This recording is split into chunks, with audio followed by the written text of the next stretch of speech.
Hey everyone, I'm going to share really quick what my experience was at Charlie Kirk's memorial service today. I was in person attending, and let me tell you, it was life-changing.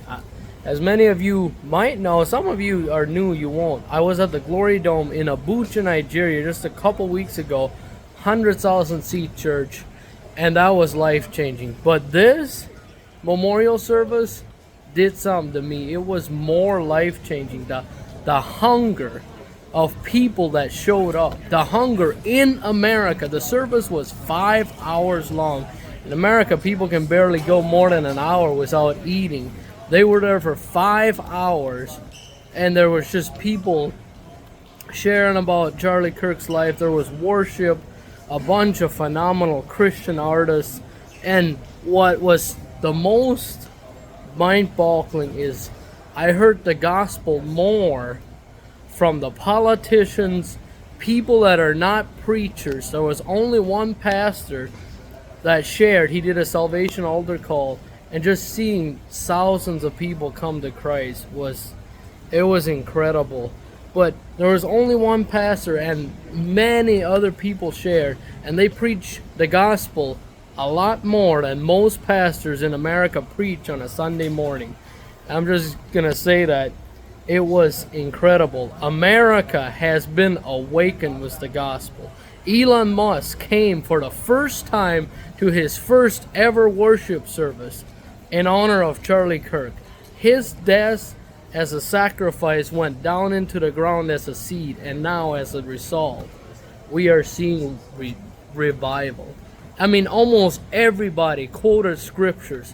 And even Donald Trump himself, the president of the United States, said that this is not just a funeral. He said this is a revival. The stadium that we were in, packed to the gills.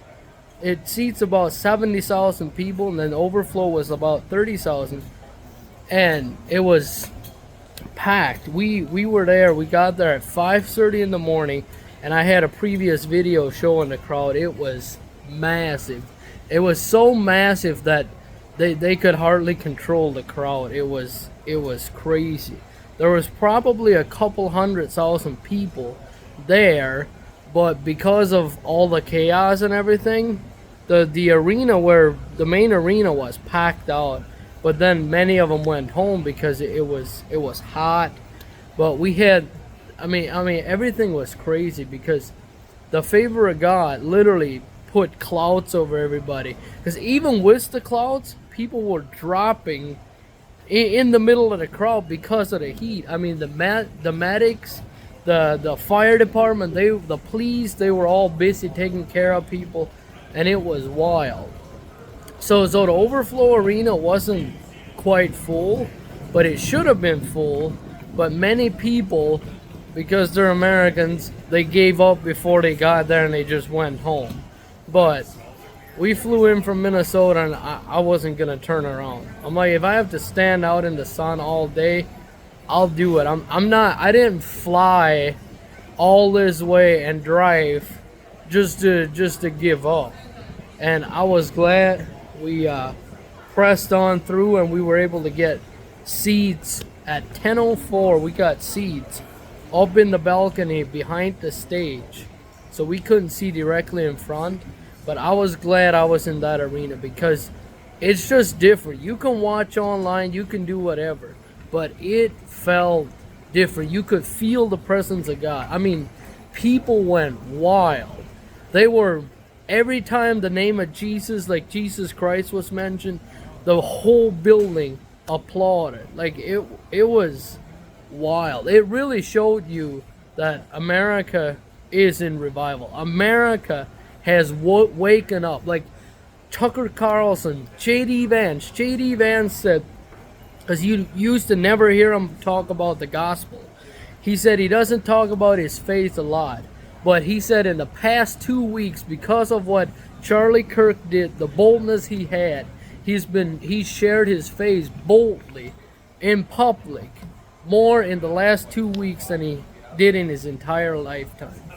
And Tucker Carlson, not so long ago, I've been saved longer than him, came out strong preaching on the gospel. I was just shocked, like one after another apologist just laid it out with the gospel. And it was 5 hours long, and I was like, I could sit here all day and listen to these people because they're not boring.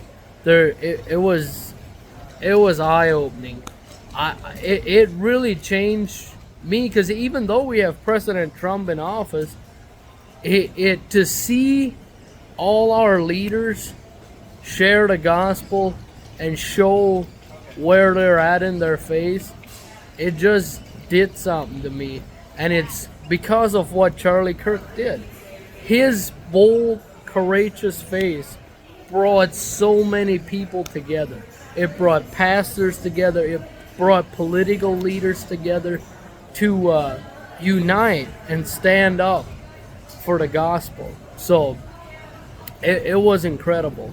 So I hope you take from this and not just let it go bye-bye. Take it and apply it to your own life and be bold and courageous. Everybody should have a goal that if you die at age 31, that you have a legacy to be remembered for. Don't just let life pass you by. Be bold and be courageous, just like Charlie Kirk was. We should not let it die down, and it won't, whether you're a part of it or not. But I'm asking you to be a part of it and not let it just go away. Be the next voice that stands up, and let's have millions of voices that will keep Charlie Kirk's legacy going. I know I'm going a little long, but people need to hear this, because it's not dying out. Everything is exploding. Turning Point USA is exploding. Everything else is exploding. More people, like so many people have come to Jesus since his death that it's just amazing. America is in revival, and America has awoken. This is a great awakening, and be a part of it. Be a part of it. Don't let it just slip by. Get into churches, get into revival meetings. Go tell people about Jesus and how he changed your life. And together, we will save America. Even Donald Trump said, we will save America, because that was one of Charlie's biggest things. He's always telling Donald Trump, America needs to be saved. And Donald Trump said, we're going to save America. So be a part of it. I love you all. God bless you guys.